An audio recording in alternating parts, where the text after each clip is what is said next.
त्यानंतर बाबूसिंग राजपूत माजी सरपंच यांचा प्रवेश होतोय।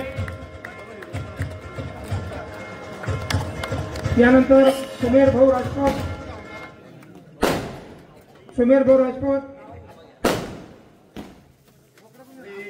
भगवानकाका राजपूत माजी सरपंच पती आणि संस्थेचे माजी चेअरमन,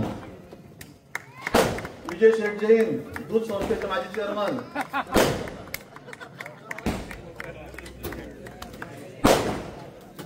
नंदाप्पा पाटील विकास संस्थेचे माजी चेअरमन,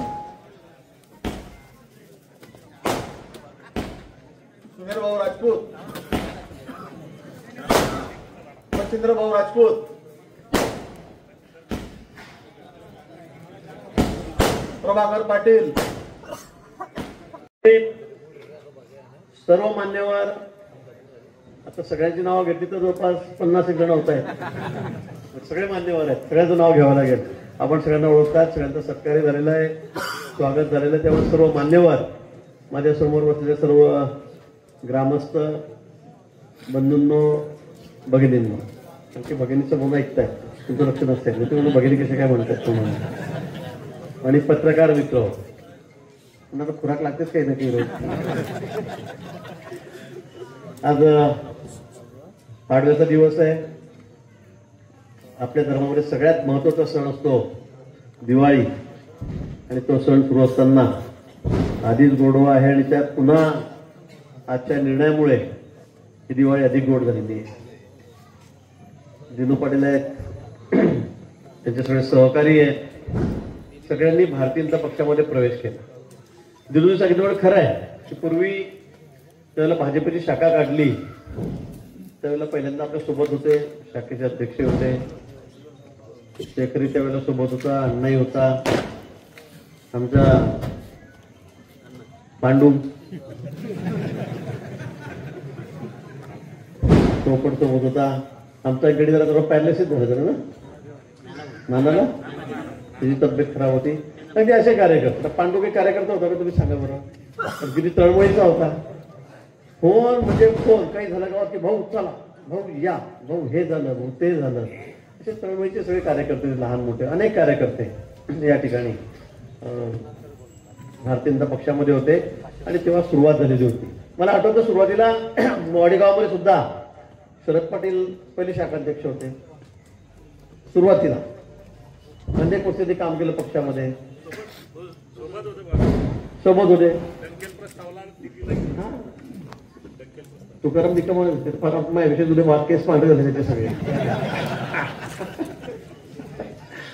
तर सगळे जुने मंडळी, पण मधल्या काळामध्ये शाळेमध्ये मग शरद पाटलांना त्या ठिकाणी संधी आली, बाबूजींनी त्याला शाळेत घेतलं, मला विचारलं, मी जाणार नाही, म्हटलं नाही असं करू नको, नोकरीचा प्रश्न आहे, नाही म्हणे मग ते आपल्या पक्षाचे नाही, जाऊ द्या, त्याला म्हणता प्रवेश करा, अरे म्हटलं करून टाकलं, जाऊ द्या म्हटलं काय फरक पडतोय।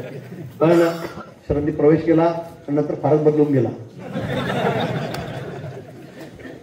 फारच बदलून गेला, मग आमच्या अंगावर यायला लागला, म्हटलं चूक तरी केली म्हटलं काहीतरी, पण इतके वर्ष तिकडे काम केल्यानंतर प्रामाणिकपणे काम केलं। त्याच्यानंतर शरद पाटील इकडे आले, असा सगळा प्रवास आहे।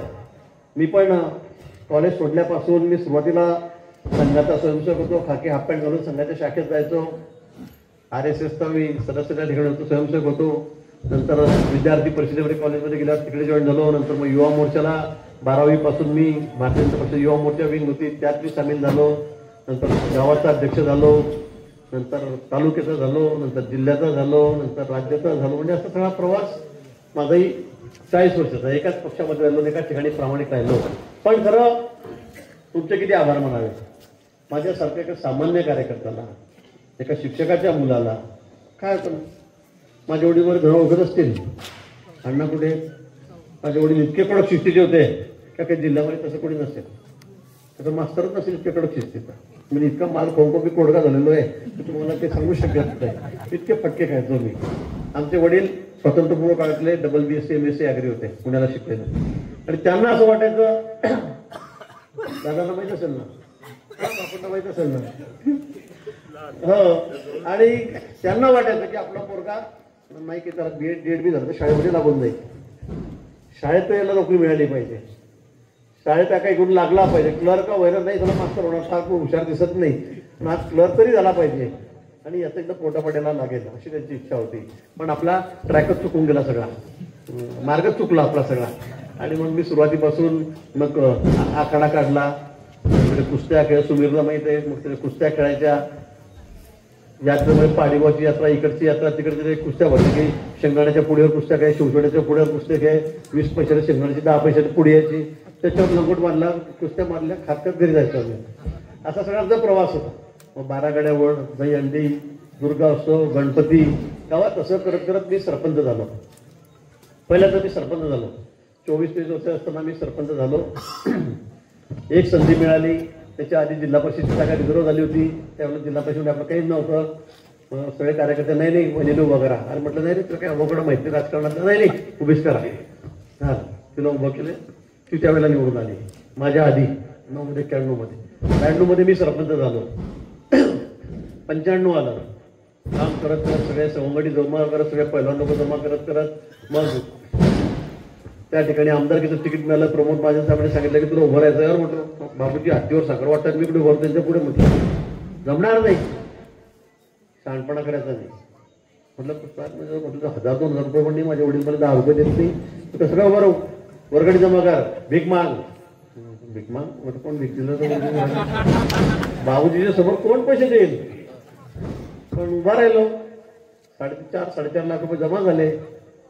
सगळ्यांनी प्रचार केला. गावावर, वाड्यावर, वस्त्यांवर लोक बैलगाड्या घेऊन, सायकली घेऊन, पायी भाकरी बांधून.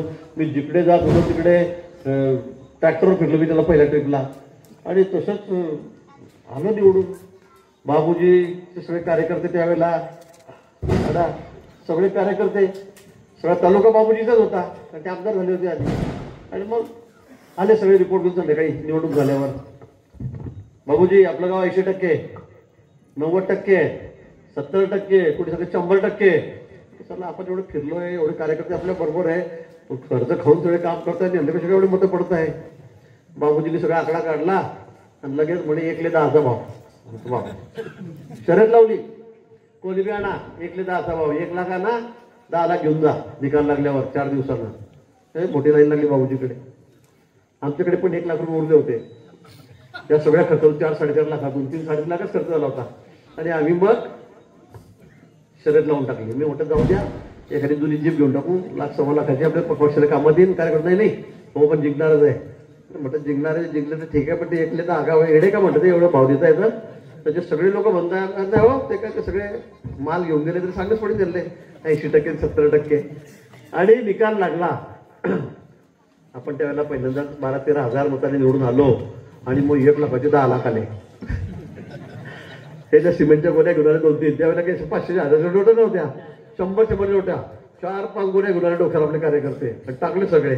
मी नाचत बसलो घंटाभरच्या पैसे जाऊन माझं. पहिल्यांदा आयुष्यात लाख रुपये पाहिलेच होते आणि 10 लाख आले एकदम. मग सगळ्या वाटाघाटी घालल्या कार्यकर्ते, मला इतके तो तितके सगळ्या वाटाघाटी झाल्या. आणि मग 2 लाख रुपये उरले तर आम्ही जुनी जीप घेतली पार्टीसाठी. म्हटलं 2 लाखाला काढा, 8 लाख तुम्ही वाटून घ्या. आणि मग त्यातून आमचा प्रवास त्या तिकडे आमदारकीचा सुरू झाला. आणि मग सगळं मग कामं करणे, लोकांचे सुखादुःखात जाणं, दवाखान्याचं काम करणं, टपऱ्यावर बसून तिथे रस्त्यावर बसून सह्या करणं, हे चाललं होतं. बाबूजी मला खूप चिडलेले होते. बाबूजी म्हणे तू आता निवडून आला, दुसऱ्या टायमाला तुला 5 वर्षाच्या वजनाचे 4 पट पैसे वाटेल म्हणे, पण मिळून देईल म्हटलं. बाबूजी तर एकदा आमदार झालो, माझी आमदार झालो, तुम्ही निवडून द्या म्हटलं पुढच्या टायमाला म्हटलं. पण करत करत 5 वर्षामध्ये असा प्रवास झाला की सगळे लोकांनाच वाटायला लागलं की असं म्हणत पाहिजे. कारण बाबूजीकडे पहिलं गेलं की ते मोठा दरवाजा बाहेरचा, बस स्टँड समोरचा, परत माणसं, नंतर कुत्र्यापासून सावधान. त्याच्यामुळे मग लोकांची भेटच झाली बाबूजी. त्यामुळे लोक म्हणे हातालेच चांगलं बाबा, कोकडे रस्त्यावर उभा राहून पान टपरीवर बी देतो, चहाच्या टपरीवर उभा राहतो, तरी बसतो पत्र घेऊन, काय तुला काय पाहिजे, तुला काय पाहिजे, गाडीचे बोनॉटर बी लिहून देतो. लोकांना आवडलं ते. आणि दवाखान्याचं काम आपलं खूप आधीपासून होतं. अगदी लोकांच्या सुखात दुःखात कोणाला काही असो, मुंबईला घेऊन जायचंय, आपल्या आमदार निवासाचं रोज 100 लोक जेवण खावण राहणं. आणि त्यामुळे मग हा सगळा एक लोकसेवेचा छंद आधीपासून होता.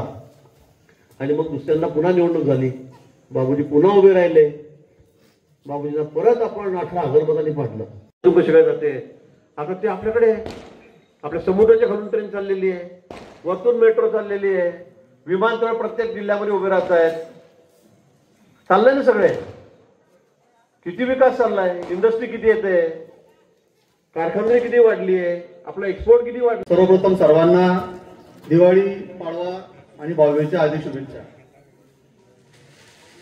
सन्माननीय मंत्री महोदय गिरीश भाऊ महाजन, जिल्हाध्यक्ष चंद्रकांत भाविस्कर, तालुकाध्यक्ष कमलाकर भाऊ पाटील, आदरणीय संजय दादा गरुड आणि वेळ न घेता उपस्थित सर्व मान्यवर मित्रांनो, आज आपण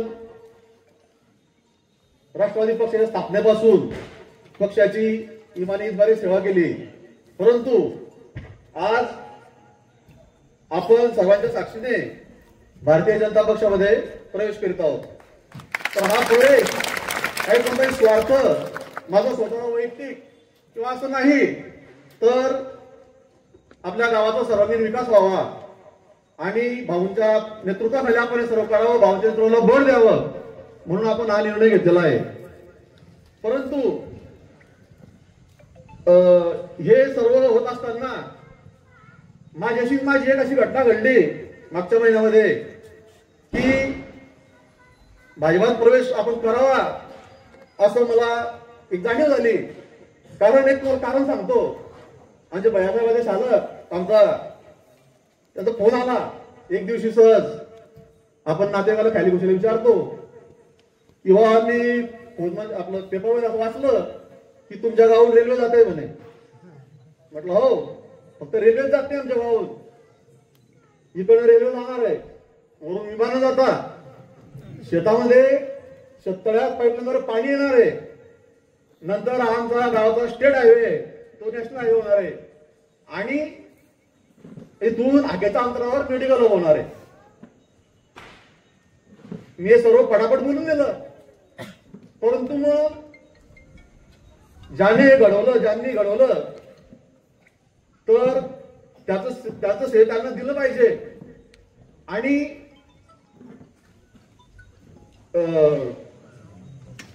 त्याचं श्रेय देण्याची दानच आपल्यामध्ये पाहिजे. मग हे घडलं कोणामुळे? हे सगळं भारतीय जनता पक्षाच्या सरकारमुळे आणि गिरीश भाऊंमुळे. कारण जुन्या गोष्टी सोडा, आता विकास की रस्ते, गटारी, तापा तुटला, आपसला दंगा तुटला, लाईटच लागत नाही, गुलूपच गेला, या गोष्टी होत राहणार आहे. परंतु आधुनिक विकास की आता आपण ऐकतो बऱ्याचशा गोष्टी मोठ्या की बुलेट ट्रेन झाली, स्मार्ट सिटी झाल्या, त्या आपल्यापासून फार लांब आहे. प्रदीप भाऊ यावर